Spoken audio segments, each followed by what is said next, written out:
Lauren settled into her airline seat with a click and slowly released her breath. Wow, it's been a week. She was relieved the conference went so smoothly. It had been touch and go, with Emily suddenly giving notice just before the event, leaving the rest of the staff and volunteers to pick up the pieces and make sure they fit together. Thankfully, the attendees didn't seem to notice how seat of the pants this program was pulled off. Based on immediate feedback, the innovations Lauren introduced really resonated. But she knew this was not sustainable. She loved her job, but man, was she tired. She scanned her email and text messages to ensure there were no fires to put out on the way home. There always seemed to be something. She was coming up on her 3rd anniversary in this position, and she was frustrated that she could never seem to get out ahead of things. She was constantly making reactive decisions. She reflexively pressed a knot in her shoulder. As the plane climbed, Lauren recalled the excitement she had felt stepping into this position. The board had been looking for a leader to take education programming to the next level. She had so many ideas, but she hadn't anticipated the obstacles she'd face. Pet programs, sudden board decisions diverting resources away from her projects, team members who were comfortable in their tactical positions and struggled to innovate, the pressure to prove her ideas with revenue before receiving adequate budget to support them.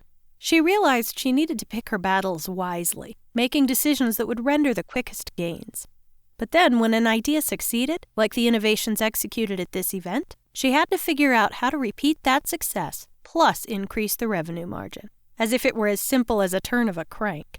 Email to self. Subject line, SWOT. Message. Debrief with the team Tuesday when everyone is back in the office to discern what we need to do to make sure this isn't a one-hit wonder. Lauren reflected on interactions with several members at the event. She loves this industry and the evident passion her volunteer leaders and faculty have for this community. She truly believes in the mission of this organization and has such a heart for this work. But that clutch in her gut reminded her she had to figure out how to jump these ruts. She had to introduce the strategic changes this organization must embrace to really be what it aspires to be for the industry and stand apart from the competition nipping at its heels. But how? What next best steps will ensure we get some traction before the target moves again? View from the trenches. Feel familiar? You're in good company here in the trenches. Lauren's story is a composite of the feelings, circumstances, and internal conflict I've encountered in dozens of learning leader clients and colleagues. I've experienced that gut clench myself while serving organizations, knowing our reactionary posture was neither sustainable nor the pathway to profit hoped for. But since we don't have unlimited resources to experiment wildly, how can we be assured the choices we make to depart from these norms will give us the returns we need? The challenging news is there are a lot of association professionals in these trenches, and it's easy to stay stuck. It's easier to maintain the rhythm of how things have been operating and grasp for tweaks that may put a little sparkle on it, even though tweaks do not address root issues. Change is challenging, and we're already spread thin. Change requires commitment and coordination through layers of volunteer leaders, staff, and stakeholders. Given the die may not roll in our favor, why invest that effort, even if this pain persists?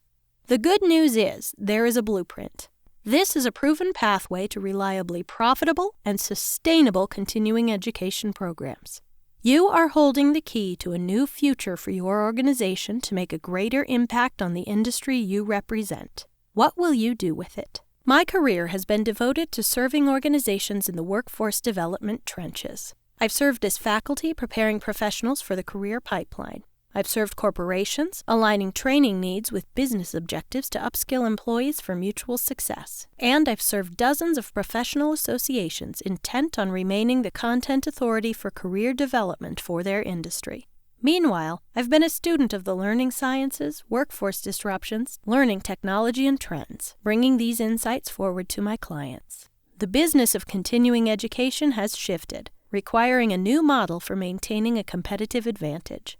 I've synthesized the culmination of these insights from my career in workforce development into a tool for my clients. Now I'm sharing it with you, and I'm passionate about elevating the conversation. The risk of not responding to imminent change is ultimately irrelevance.